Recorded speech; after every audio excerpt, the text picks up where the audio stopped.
Hey people, how we doing? Hope we're well. Welcome to third YouTube video, maybe fourth. And I'm doing a little Q&A.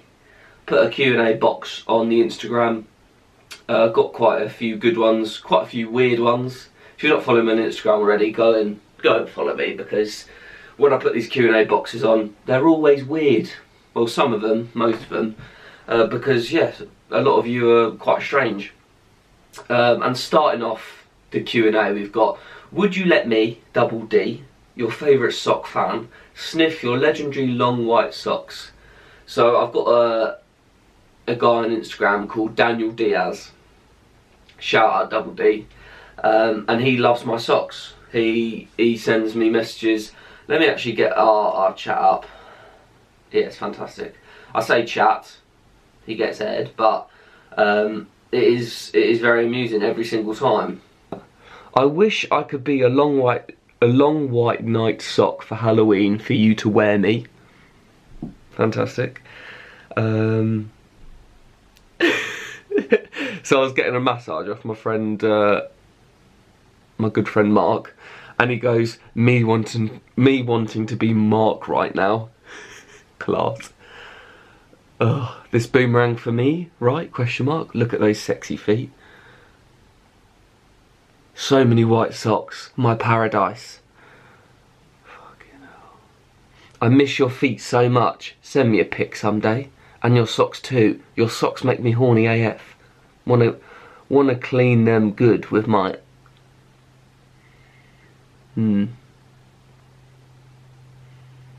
Your feet are mine to see only. Nice. So, as I said, strange, but yeah, they're always entertaining. And that is why I do entertain it, just because it is fucking hilarious. I get messages, oh, block him, shut up. It's funny. And double D, I'll never block you, my man, because you're hilarious. Who was your favourite gym partner? No, sorry, not favourite. Who was your first gym partner, and when did it all start? So my first gym partner, actually, Arsis. Hi, Dom.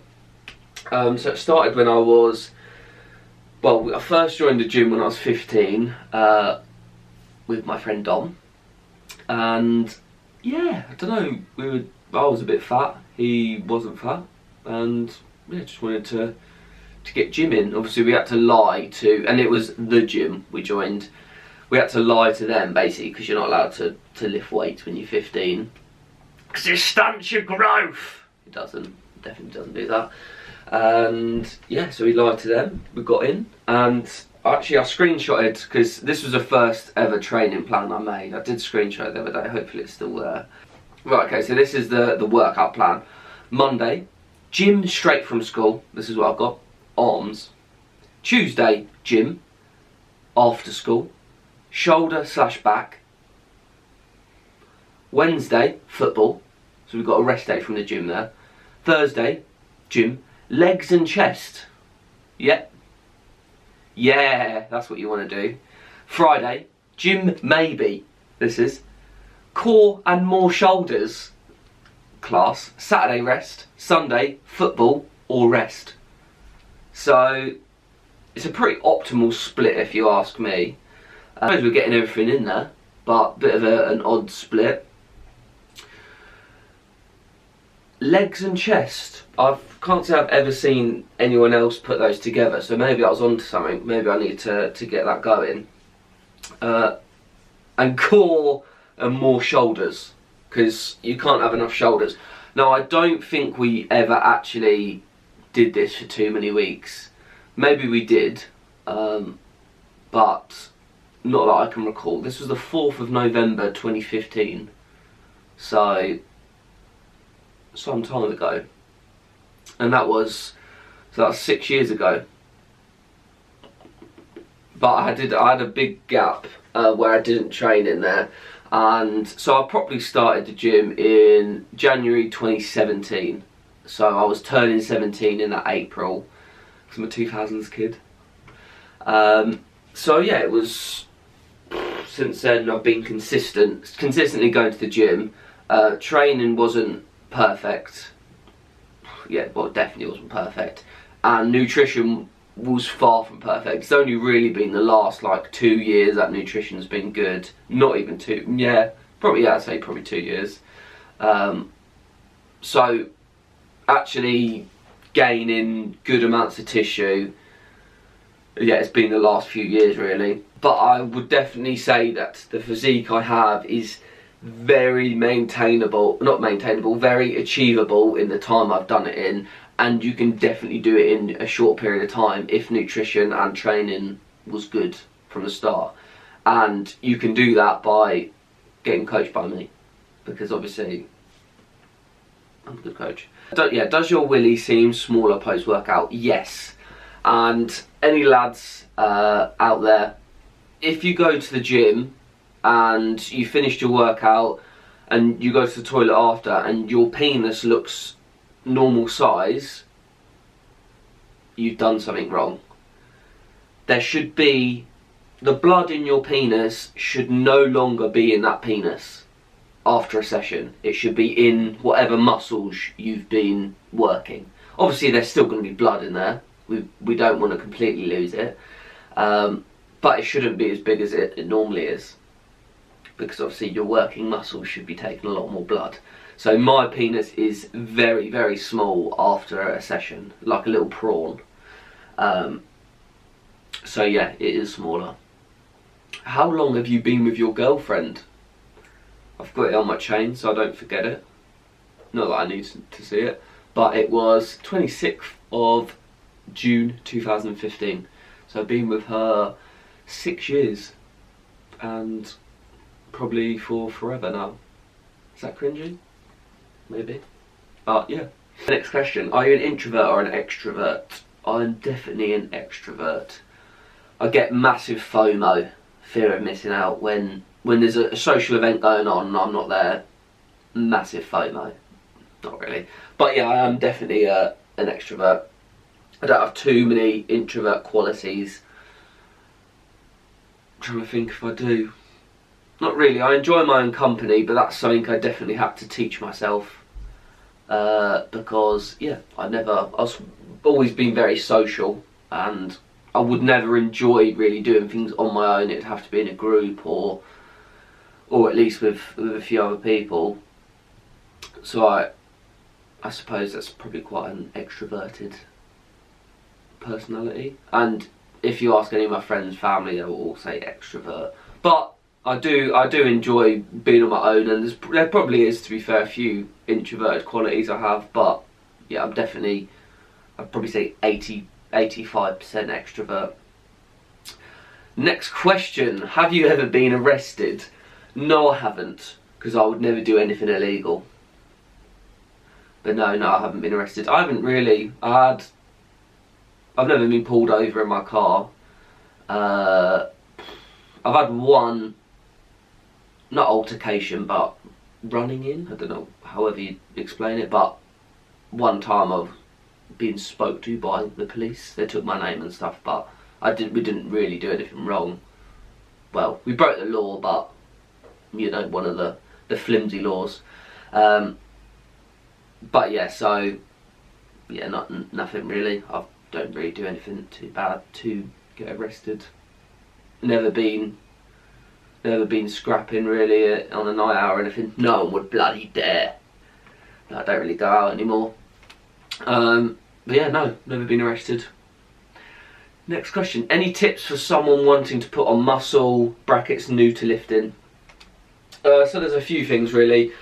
Protein, you've got to make sure you be getting in good amount of protein. Spread it out evenly throughout the day, so a minimum really of 3 decent protein servings. And these protein servings, you want complete protein, so it's got a full amino acid spectrum. And what that means, we just want the leucine basically, which is an amino acid that will help spike muscle protein synthesis.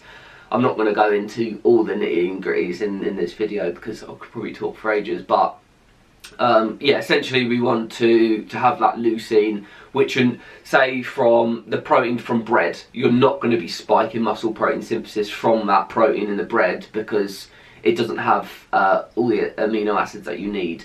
So animal produce is your best bet with getting in complete protein, so your eggs, steak, chicken, mince, like all that jazz, whey protein. If you are vegan or vegetarian, then you probably want to mix some different food groups, so like maybe like beans and some grains to make complete proteins. But yeah, animal produce is your best bet, and obviously has other benefits.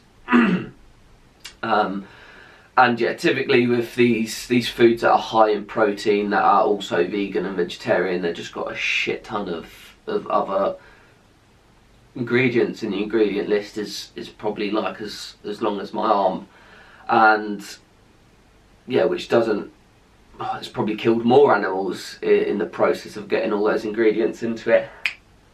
But that's it for another video. So yeah, protein number one. Make sure you're spreading your meals out evenly, not evenly, but as long as you're getting in 3-4 protein servings throughout the day, you're going to be good. I personally go for 4 or 5, just because I'm trying to go more optimal, but I obviously appreciate that not everyone can get in that much their meals in. So protein number one. Number two, and this is not in order, I'm just reeling it off my head, will be training. You got to make sure that you're pushing yourself in the gym, really learning where that failure point is. And even if you want to adopt more of a 2 or 3 reps in reserve, or maybe 1 rep in reserve, even if you want to structure your training like that, you still need to know where your failure point is. Because if I went into a gym with someone who's never been in the gym before, and I said, okay, we've got this weight on this bar, I want you to stop when you've got 1 rep left. I will watch that set, and they will finish the set, and they will have probably 6 or 7 reps left. But they don't understand where their failure point is. They're just thinking, oh, I've probably got 1 more here. When if I'd have gone to your head and I said, keep going, or I'm going to shoot, you would get 7 more reps, for example. So just learning intensity is going to be a big thing.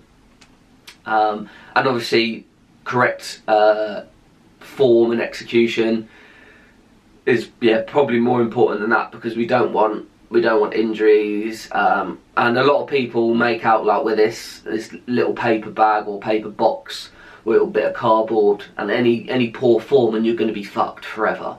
We're not. We're very sophisticated beings. Bit of spinal flexion, so you could deadlift and you could have a flex back the whole way like this, and you're not going to injure yourself. Okay, we've evolved for a very long time. Spinal flexion isn't going to kill us, but learning correct form is important from a stimulus standpoint, so actually putting as much tension through that muscle, and yeah, just for general hypertrophy, we want to be applying as much tension through that muscle as possible. So good form, intensity, execution, focus on that.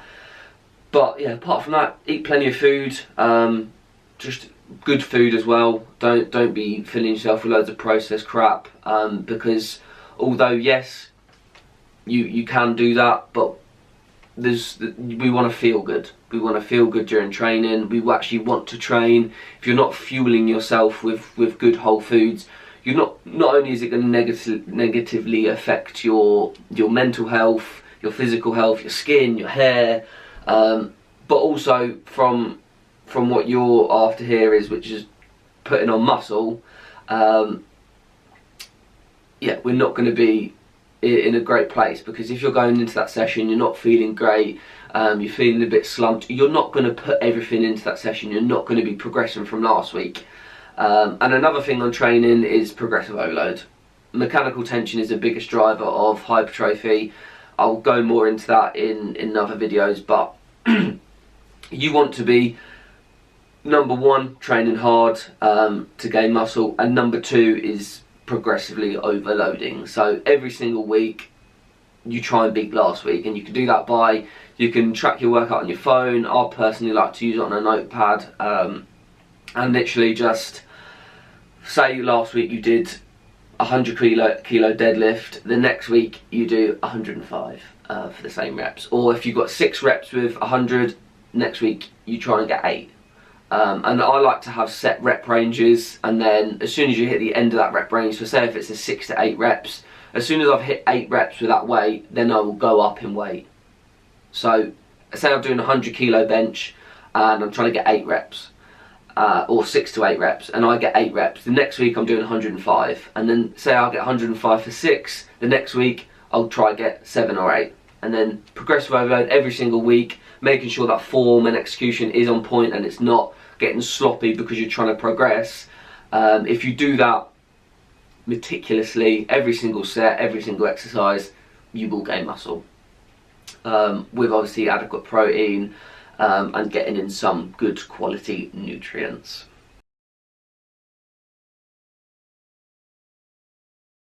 Sleep is another big one. If you're not sleeping good, you're not going to be recovering very well.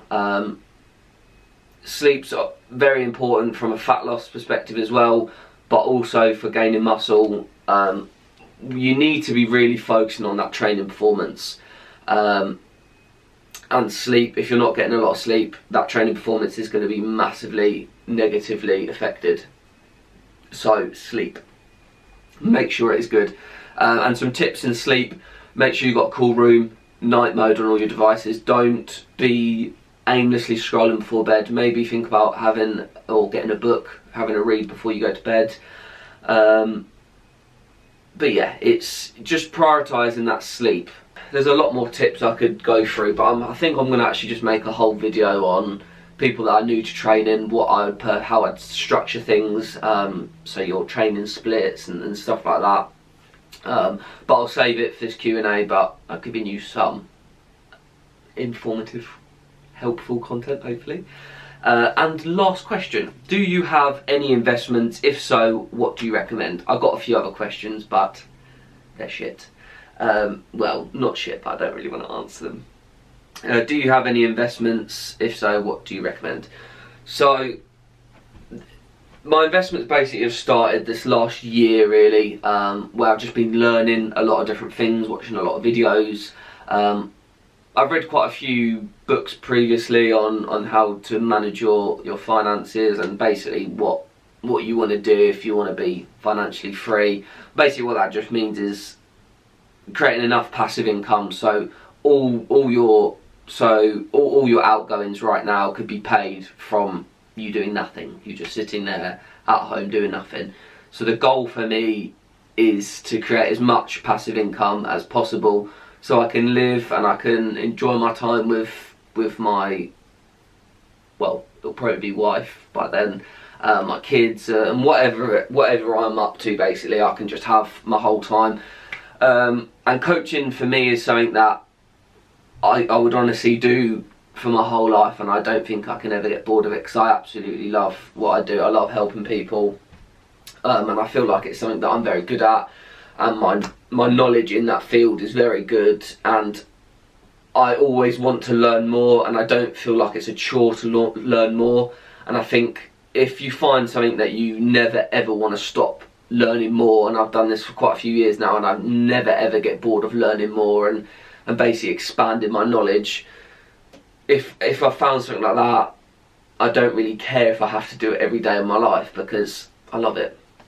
And I think having some purpose and something to do every day that you really love and makes me money is a win-win, really. So I'm not overly concerned if my coaching is something that I have to do forever. But yeah, the goal is to create as much passive income as possible.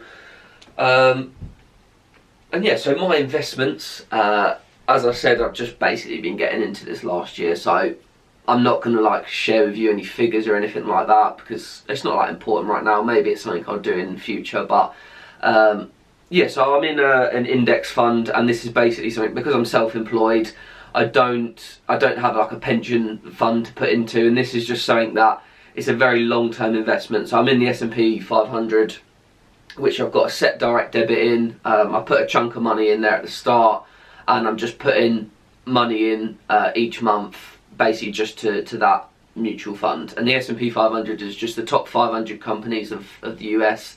I'm gonna get a few more in there once I finished uni and I'm making more money basically. I'll add some more index funds in there, so maybe the world economy I'll put in there. There's a few other cool ones that I'm looking into, but what I'd say is if you're wanting to get into any index fund and stuff like that, just do your research. And that's so cliche, but honestly, just don't stop learning. And that's what I've been doing this last year, is just watching YouTube videos, yeah, following some good people, and yeah, just learning as much as possible. So yeah, mutual fund is one of my investments, and that is basically, that's just going to sit there, it's going to compound. I'm going to put money in there each month, and I'm just going to forget about it. I'm not even going to, I don't look, it's on Vanguard, so I don't have an app on my phone, I don't look at it ever. It's just going to be there forever. And generally you're going to get like 8 to 13% back on your investment each year.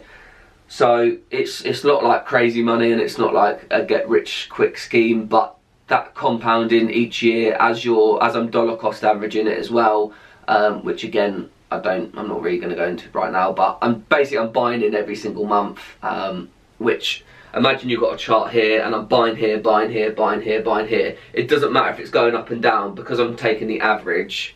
I will buy the dip and I will buy the up, so that will basically average it out. I think that's a good way of explaining it, probably. So yeah, that's one thing I'm doing, is the index funds. But yeah, as I said, I'm very new to this, so I'm definitely not a financial advisor. You go and make your decisions based off things that you have watched. But yeah, don't just take my word from it. Go and do your own research and things. Another thing, crypto. I personally think crypto is going to be very, very big, and it's going to be, in the next 5 to 10 years, we're going to see a huge change in how the financial world works, how we pay for things. Just think about, even in our lifetime, or I say our lifetime, not you're all my age, but just think about in say the last like 10-15 years, how it's gone from cash and putting your card in and having to ding ding ding. Do people use cards really? Contactless, like contactless on your card, so they do use card, but or Apple Pay, or Android Pay, like it's all contactless. There's not a lot of cash going around anymore, and I think we're going to see another progression from there, and I think the crypto world will be at the top. I think we're printing a lot of money, especially since Corona. There's been a lot of money printed, and all that does is reduce the worth of the pound or the dollar. So I personally think that there is going to be a big change, and I think the crypto is something that people should be in. And I'm not actually very heavily into crypto at all. I've got more money in the index funds than I do have in crypto, which you see a lot of people, they're like, oh, get crypto, it's a new big thing, and you're like, how much money in it? And they're like, oh, I've got 150 grand in there, and you're like, that's why you're recommending people to get on it, because you've got a lot of money in it, you want it to work out. I honestly have fuck all money in it, and I'm saying I think it is going to be the next thing based on things that I've watched. So maybe I've been manipulated as well into thinking that, but essentially that's my opinion. So I'd say, again, I'm not going to give you any coins or altcoins or anything that I say you should go and buy, because honestly I'm definitely not that well educated in that field. I've watched a lot of YouTube videos, I've done my own research, so I am in my investments based on what I think is going to pan out. And it may be something I will discuss later on, but at the moment we'll leave it as it is. And my final and most important investment is the investment into myself, and improving my knowledge, improving my coaching business, because, and this is more important than an index fund or crypto, because I've got my noggin until I die. And I've personally, my purpose, I suppose you could say, and my passion is to help people in this coaching world and basically help them improve their health, their fitness, improve their daily function, basically, so they're happier. And yeah, and that is why I put a lot of time and money into improving my knowledge, and it is something I will do forever, because I think it's important that my clients get not only scientifically backed knowledge from me, but also real world and things that I've seen pan out from my experience.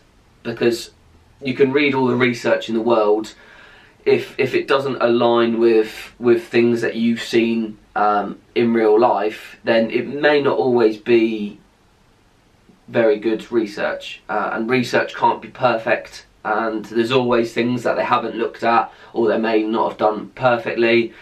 So I would always say that you've got to basically think of things. Not so, say if you're reading a research paper, don't look at it and think, oh, this is 100% correct, because yeah, it's not always.